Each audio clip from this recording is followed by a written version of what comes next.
Hey everybody, my name is Christine Becker, and today I'm going to share with you my top 5 tips on learning how to fall in love with the amazing person you are, with a bonus tool at the end that will help you with these 5 tips. Tip number 1, stop apologizing for who you are. Like literally, stop saying sorry so much. I'm going to give you an example. I realized how much I did this. I would go into, just say if I was going into a store and somebody walked in front of me, they walked in front of me and I still said, "Oh, I'm sorry."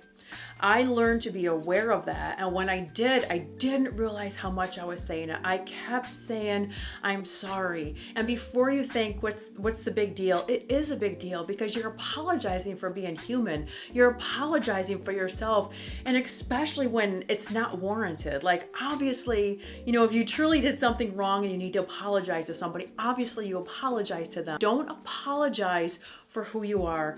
I cannot believe how much I used to say I was sorry for things that, instead of like going back to the person in the store, instead of saying "I'm sorry," you say "excuse me," right? I learned to say "excuse me" instead of "I'm sorry." And the difference in my demeanor was huge. The difference in my confidence was huge.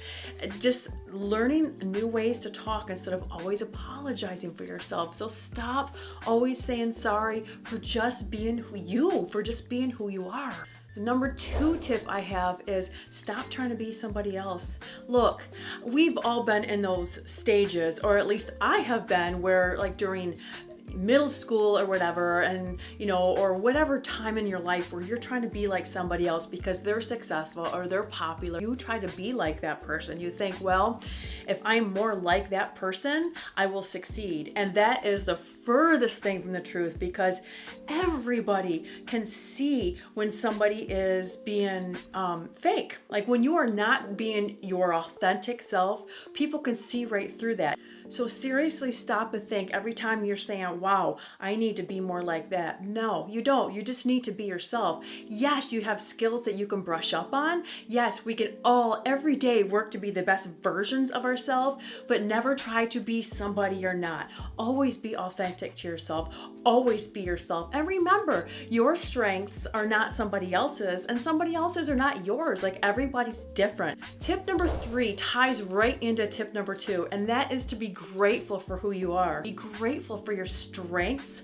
Be grateful for what you're good at, and even be grateful for your weaknesses, because those are the areas that you can grow in. Those are the areas that you can become better for yourself, not for anybody else, not better than anybody else, but better in your own life, right? So we take those weaknesses and we become strong in them and we make them goals. So be grateful for who you are. Celebrate who you are. Learn to love every single thing about yourself, even your flaws. Your quirky little flaws could be the very thing that somebody else totally loves about you. Your quirky little flaws are what sets you apart from somebody else, because think about it. It's cliche, but it's true. There is nobody in this world like you. So appreciate who you are, learn to love who you are, be grateful for you, and you will learn to fall in love with who you are. My number 4 tip is to stop being critical. I talk about this often because it's so true. Being critical of yourself is the biggest way to hate yourself, to hate on yourself, to cut yourself down, to make yourself feel less than.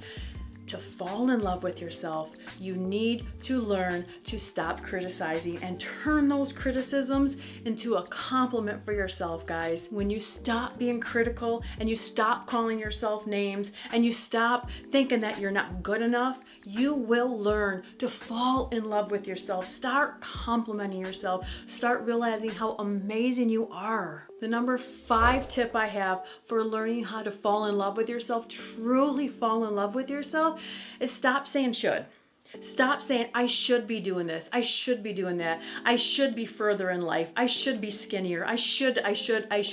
Stop saying that. Stop saying that. Think about it. Go back in time for a minute and think about when you were a kid or a young adult, or even now. If somebody tells you you should be doing something, it's it's like a cut down, right? Like if my husband came home and said, you should be doing dishes right now, I'd be like, excuse me? What do you mean I should be doing dishes, right? It would be an immediate cut down toward me. And I used to say this a lot too. I used to always say this to myself. I should be doing this. I should be doing that. I should. And all it did was make me feel like crap about myself. So instead of what I did, I started changing my inner dialogue and I started saying things like, I could be doing this. Like, okay, I could be eating better. I could be studying. I could be doing dishes. I could be working out, whatever it was, because then it makes it a choice for you. It makes it a choice. And instead of making it like a finger pointing thing, you have the choice. You're like, yeah, I could be eating better. So, let me eat better, right? I mean,